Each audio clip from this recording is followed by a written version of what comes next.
Você está sintonizado no Cidadania da TV Senado. Um dos setores que mais tem chamado a atenção do mundo e do Brasil é o setor agropecuário. E o Brasil tem se destacado nesse setor principalmente por causa da pesquisa no setor agropecuário.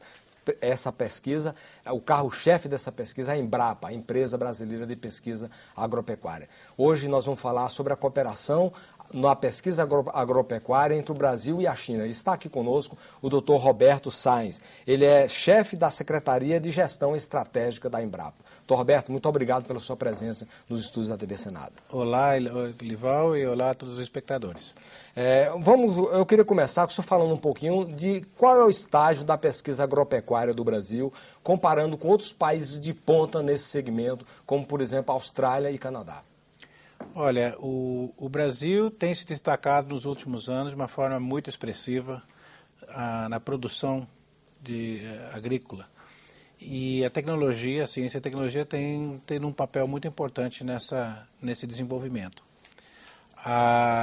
As nossas instituições congêneres em outros países, por exemplo, Estados Unidos, Canadá, Austrália, que também são países muito importantes na produção de alimentos, fibra, energia, são, por exemplo, nos Estados Unidos seria o Departamento de Agricultura, o Agricultural Research Service.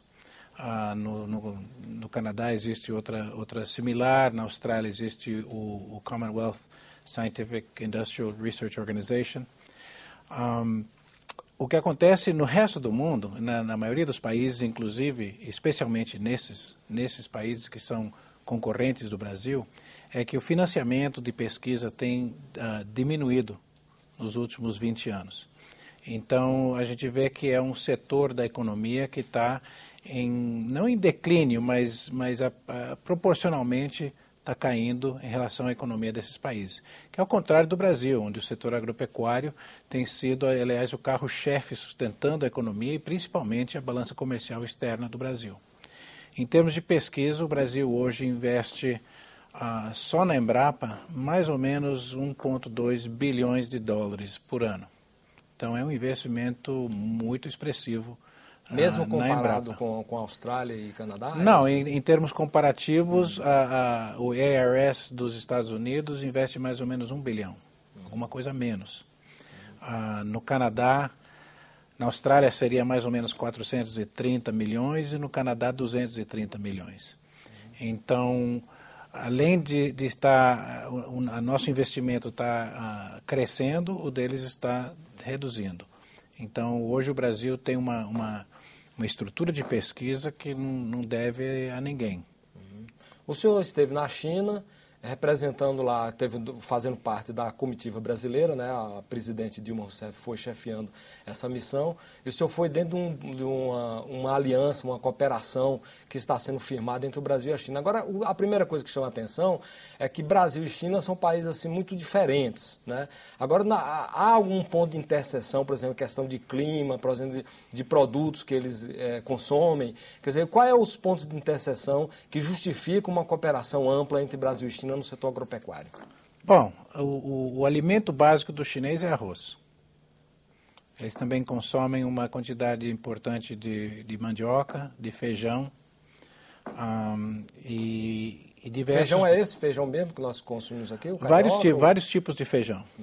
E alguns que nós temos aqui e outros que não são. Se bem que todos os feijões são americanos, são das Américas. Então, o feijão que eles plantam lá é o nosso ou o derivado dele. Milho e, obviamente, todas as carnes, bovina, suína, aves, peixe. Então, se a gente olha a mistura de alimentos básicos da população chinesa, não é diferente. Obviamente, o que varia é a tradição culinária da China, que é milenária e muito diferente. Mas a composição dos alimentos não é tão diferente. E o clima, questão climática, de solos? Então, a China, como o Brasil, é um país de dimensões continentais, certo? Então, ela tem um ambiente muito frio na região norte e muito árida no oeste e tropical e subtropical no sul do país. Inclusive, tem uma faixa tropical da China. E essa faixa sul da China é que produz a grande maioria do alimento do país. Então, temos sim similaridades em alguns aspectos climáticos e culturais. Então, além de soja, arroz e feijão, essa cooperação do Brasil com a China no setor de pesquisa agropecuária, que outras culturas podem ser beneficiadas e abrangidas por esse entendimento entre os dois países? Olha, é toda a gama de produtos pecuários, hortaliças, frutas, cítricos.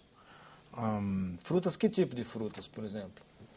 Tudo, desde laranjas, limões, grapefruit, também abacaxi, todas as maçãs, peras.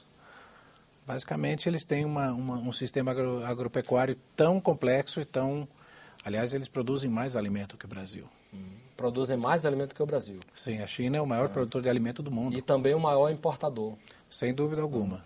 Mas isso acontece em decorrência de uma população de 1,3 bilhões de pessoas. E vamos dar um pouquinho dessa dimensão do que é o comércio entre os dois países no setor agropecuário?